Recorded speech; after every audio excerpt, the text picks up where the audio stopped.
Tom, we're going to spend some time talking about the power plant for the Surfmobile. Okay. But before we jump into that, I just want to talk about the 392 Chrysler selection. When you and Skinner were contemplating the car and picking up your parts, there were other choices at the time. Zane Schubert had a very successful small block Chevy. The Sauer sisters had a good running Oldsmobile. There were other choices. It wasn't like the 392 was the dominant motor yet. What led you down the path to choose the 392? Well, we were hardcore drag racing fans, and we were at the drag race all the time, and we were the first ones there and the last ones to go home, and we listened and watched and talked about everything that we saw for the whole week, and then we'd go do it again, right? And it was very clear to us that the 392 was going to be the dominant motor, and it required the least amount of heroics.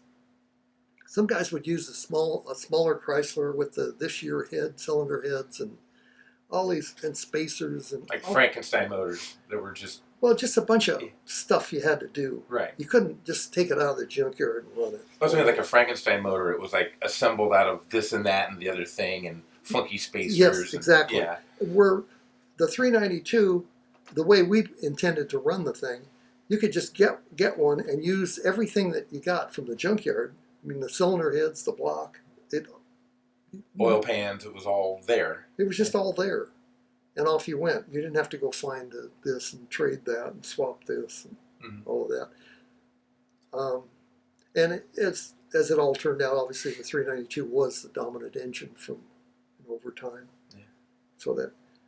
But by that time, the Oldsmobile guys, they were doing massive amount of work to the cylinder heads, all kinds of brazing and remachining, and oh my God. And just what they would have in a set of cylinder heads was just staggering. And the Chryslers at that point, a lot of people weren't even porting the intake and exhaust ports. That was all just kind of getting underway. But some people were racing them with stock ports, including Keith Black, I believe. And there was lots of material too. I mean, if you wanted to go crazy and make the ports huge, you could do that, or you could, any shape you wanted to make them. Where a lot of the cylinder heads, say Chevys and Oldsmobiles, there was no metal, and then they would have to create the metal, brazing. So it was they were great in the stock configuration, but still allowed room for experimentation. Yeah, whatever you wanted to do, there was plenty of metal, and they weren't shaky after you did whatever you wanted to do to them. I mean, they wouldn't fall apart on you. Mm-hmm. Where all the other brands, they'd all fall apart. And then there were Lincolns, Packards, all of that stuff had already died, but not just a couple of years before, a year or two before. Cadillacs.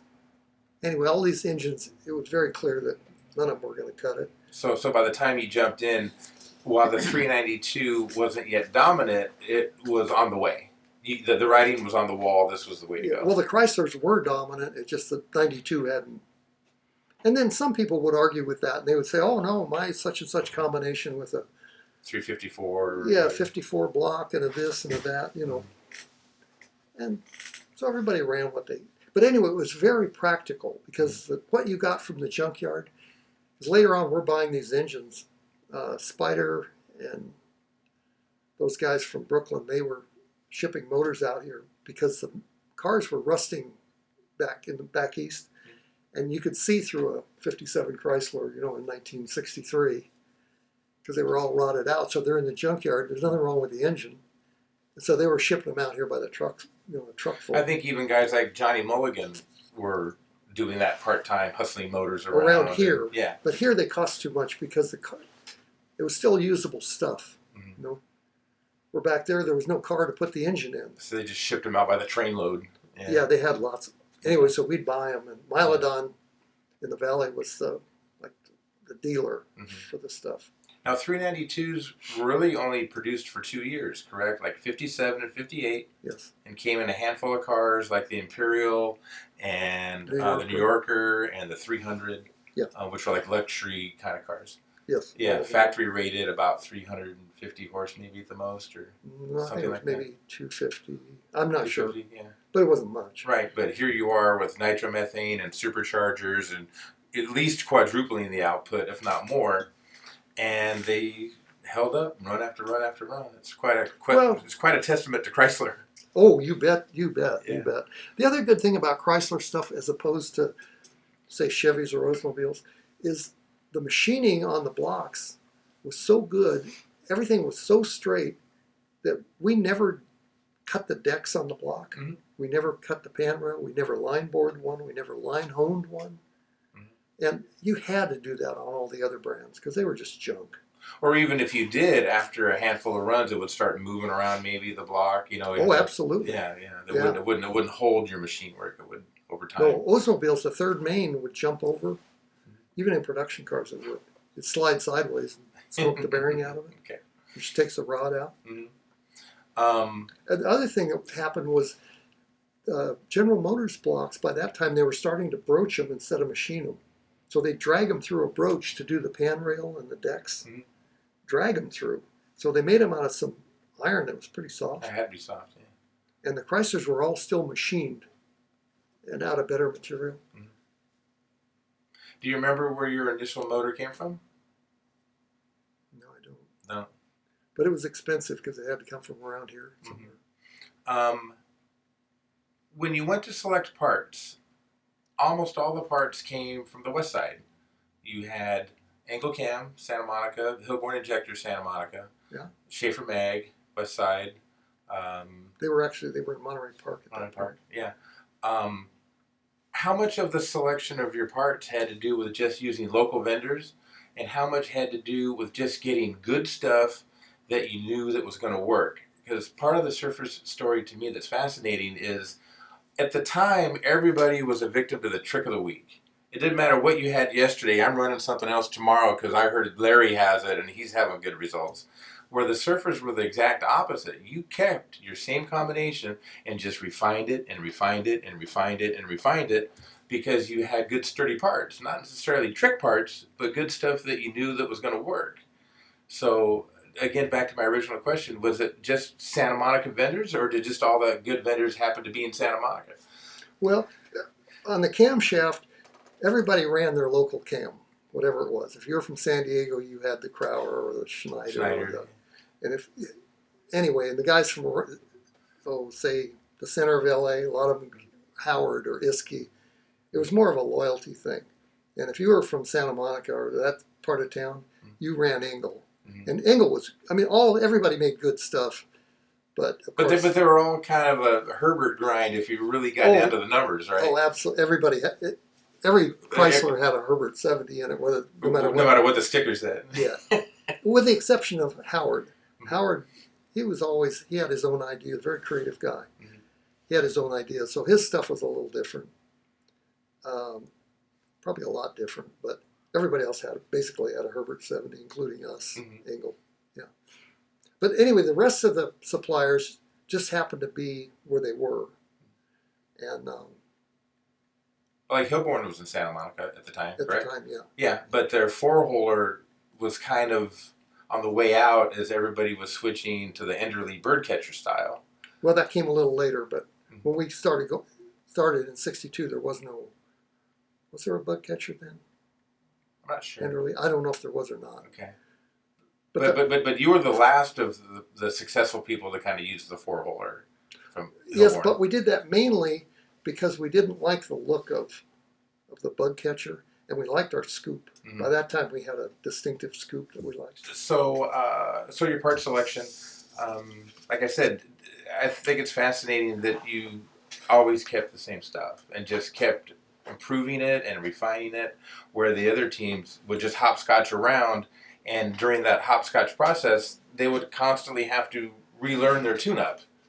It was almost like self-defeating in a way for them sometimes, where you just kept on course, with you and Skinner's conviction of, we're going to run a lot of nitro, we're going to run low compression, and we're going to be really reliable and be fast. Right, and then that goes back to before we ever built our dragster.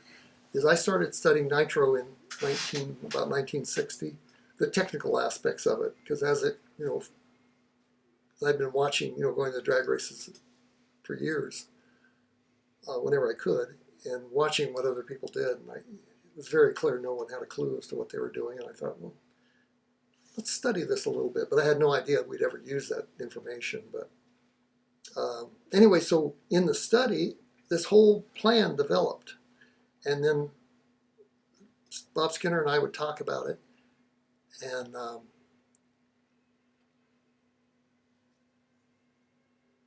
I'd study more. And anyway, we just kind of worked our way through it. And it came out that there was a very clear-cut plan, but we weren't sure about what we were doing, because if it was so simple, why isn't somebody else doing this? Which made you really doubt what the conclusions you were coming to, right? So we couldn't find any holes in the plan, so we just decided that would be a good way. Well, anyway, at some point we run out of brains and jump the fence, and we decide we're going to build this dragster.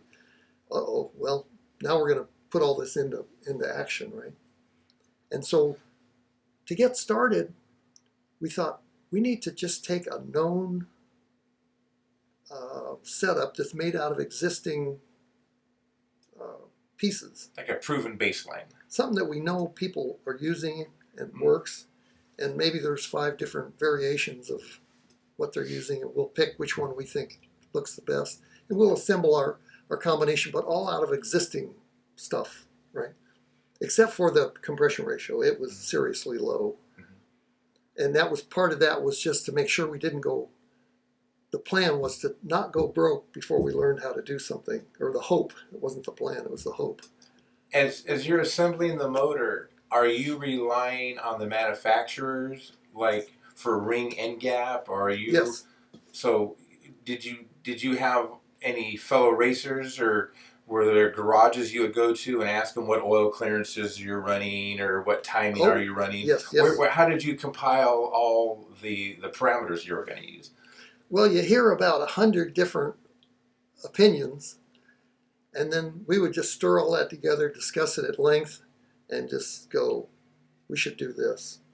And I'd hit the books, if there was any book learning needed to be done. And like on the clearances, say, I'd go study hydrodynamic lubrication. Did you talk to your brother any about it? Because your brother was an engine builder for his Chevys.